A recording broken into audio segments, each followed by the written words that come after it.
सो limitations देखते हैं। Limitations बहुत इंपॉर्टेंट है इसका, मेनली पीरियोडिक टेबल का। इसमें जो फर्स्ट है वो है पोजीशन ऑफ हाइड्रोजन। ठीक है, पोजीशन ऑफ हाइड्रोजन, इसको लेके प्रॉब्लम हुई थी। ठीक है, पोजीशन ऑफ हाइड्रोजन कैसे, तो hydrogen resembles with both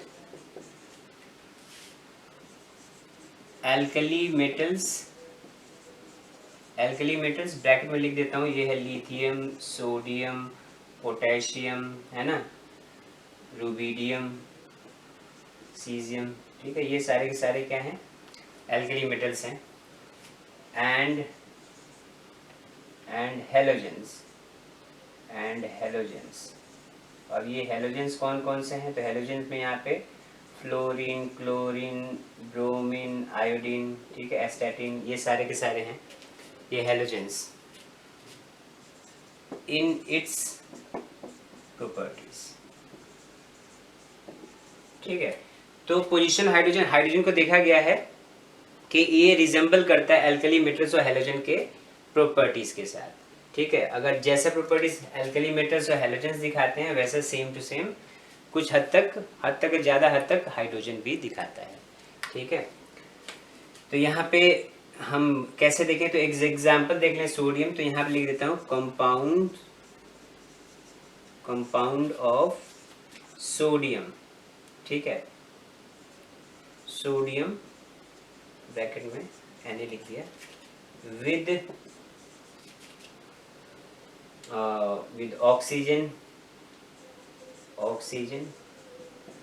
chlorine and sulphur. ठीक है, तो कैसा दिखाएगा, तो ये होगा ऑक्सीजन के साथ सोडियम रिएक्ट करेगा तो Na2O। ठीक है, क्लोरीन के साथ NaCl बनाएगा और सल्फर के साथ Na2S बनाएगा। ठीक है, ये बन गया था, Cl होगा यहाँ पे, ये बनाया था। और कंपाउंड्स ऑफ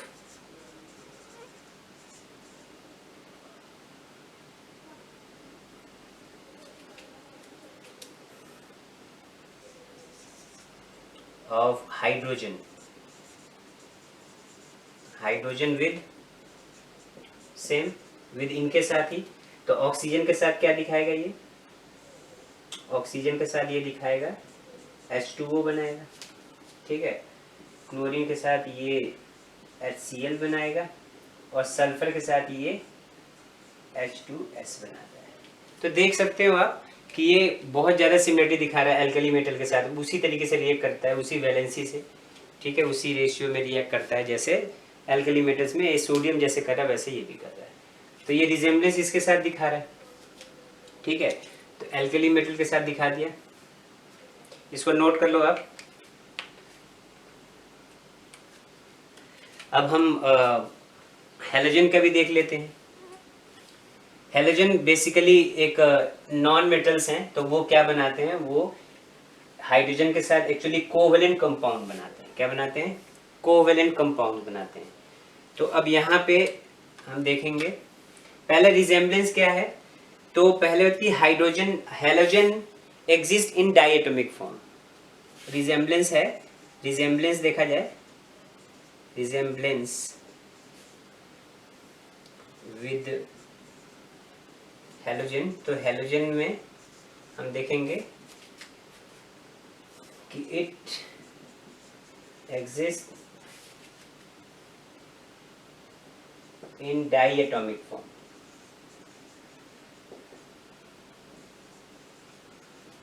ठीक है, जो हेलोजेंस हैं वो किस फॉर्म में एग्जिस्ट करते हैं, डायटोमिक फॉर्म में।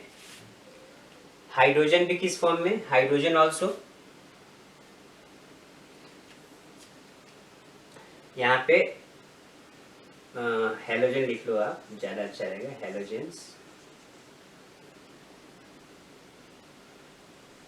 Halogens exist in diatomic form.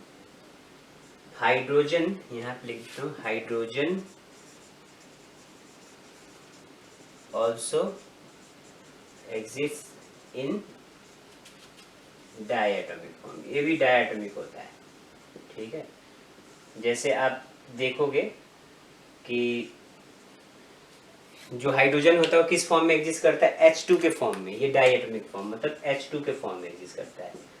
ये जो हेलोजेंस होते हैं वो Cl2 के फॉर्म में, I2 के फॉर्म में, Br2 के फॉर्म में ऐसे एग्जिस्ट करते हैं। ठीक है, तो ये भी डायटोमिक होते हैं, ये भी डायटोमिक होता है। अब ये क्या बनाते हैं बेसिकली, ये हाइड्रोजन इनके साथ ये दोनों ही हम जानते हैं जो नॉन मेटल्स, जो भी एलिमेंट से रिएक्ट करता है बेसिकली नॉन मेटल्स होते हैं। मेटल, हाइड्रोजन तो एक तरह से मेटल से भी रिएक्ट करता है जिससे आयनिक कंपाउंड बनता है, हमने वो भी पढ़ रखा है। हाइड्रोजन भी उसी तरीके से रिएक्ट करता है। चलिए हम देख लेते हैं कुछ प्रॉपर्टीज ऐसे, जैसे सिमिलरिटी है कोवेलेंट कंपाउंड में। कोवेलेंट, इसको आप लिख लो, अब मैं ऊपर लिखता हूँ।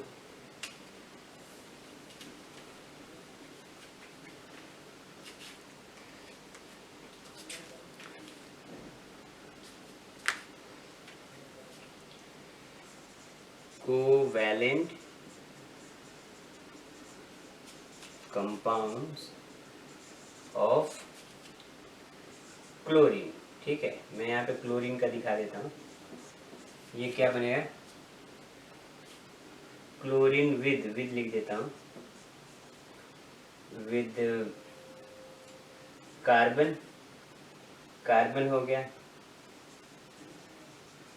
कार्बन सिलिकॉन, ठीक है,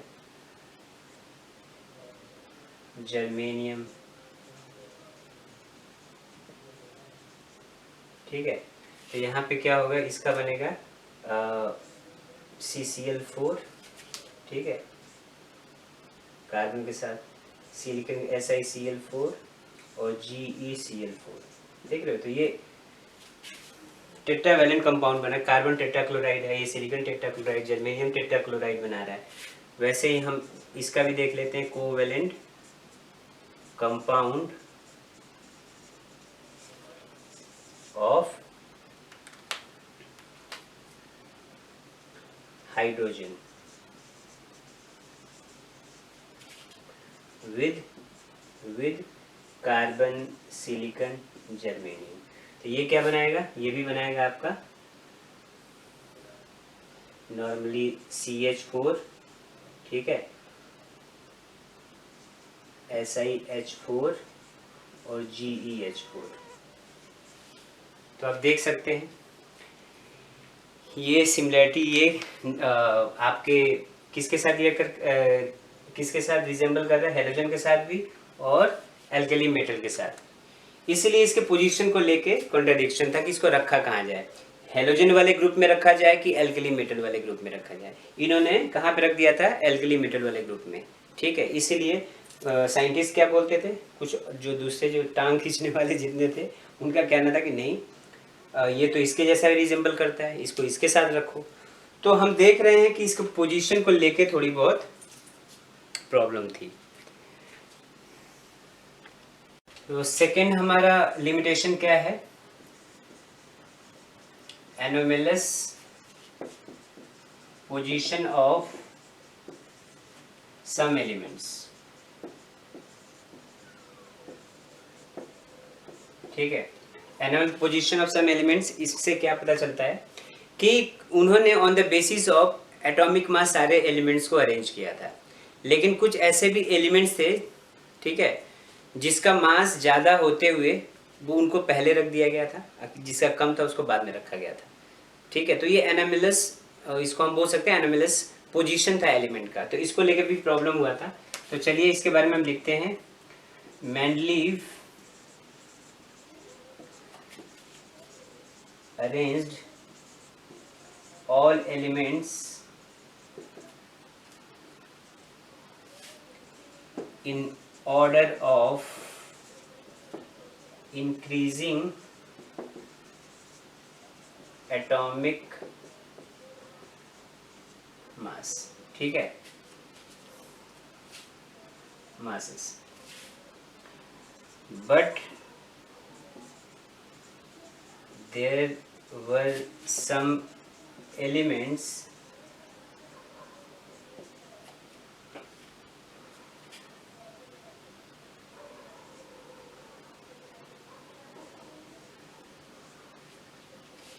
whose atomic mass is higher and it precedes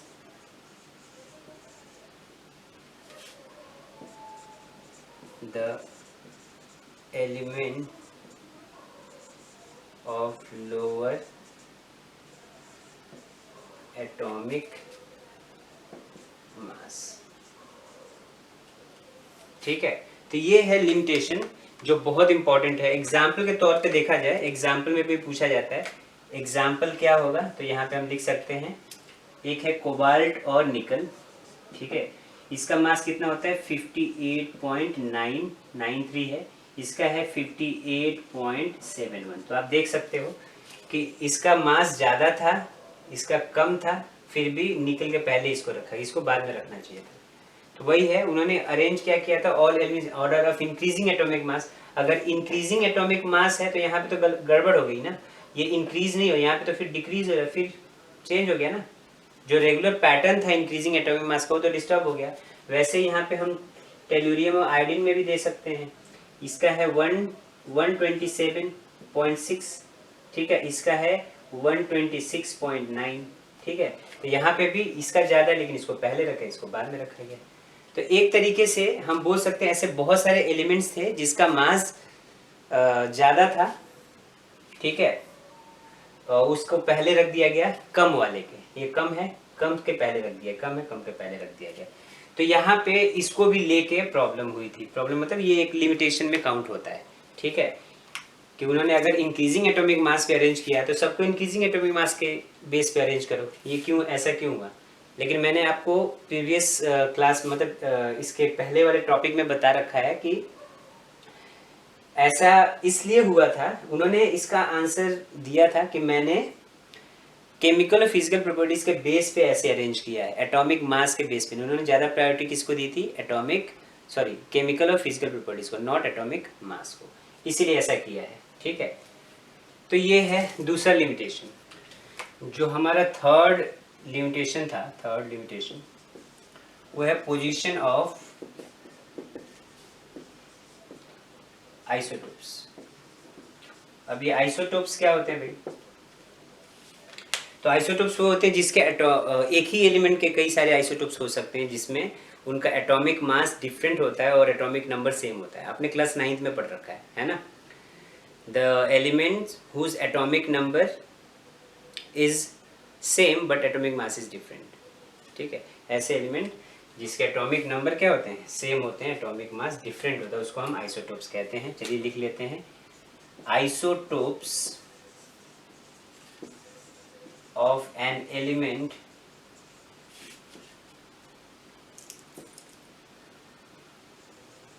has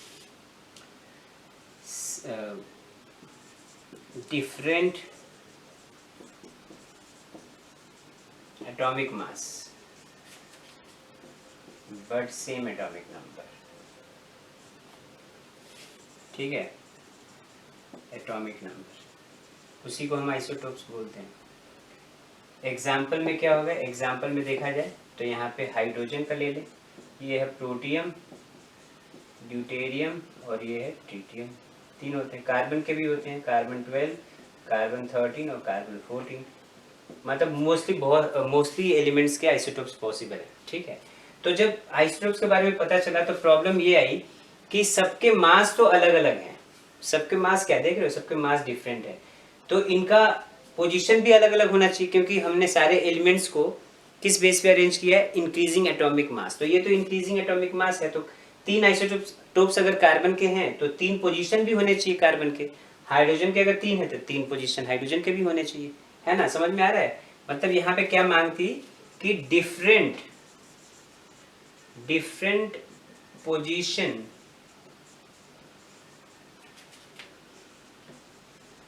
have been allotted for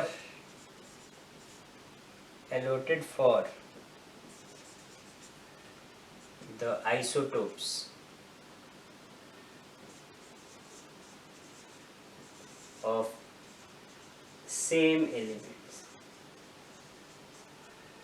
ठीक है, तो डिफरेंट पोजीशन होना चाहिए था, बट उन्होंने बोला कि नहीं, ऐसा नहीं, उनके लिए पोजीशन उन्होंने एक ही दिया था, एक पोजीशन पे, मतलब कार्बन के जितने भी आइसोटोप्स हैं उन सबका पोजीशन उन्होंने एक ही को काउंट किया था, एक ही पोजीशन उनको दिया था।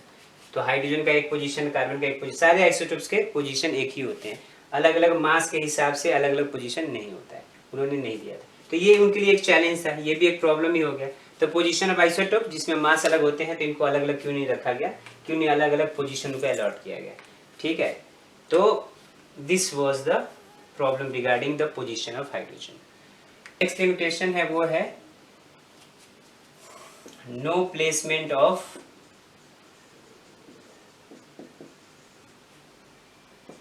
नोबल गैसेस, है ना।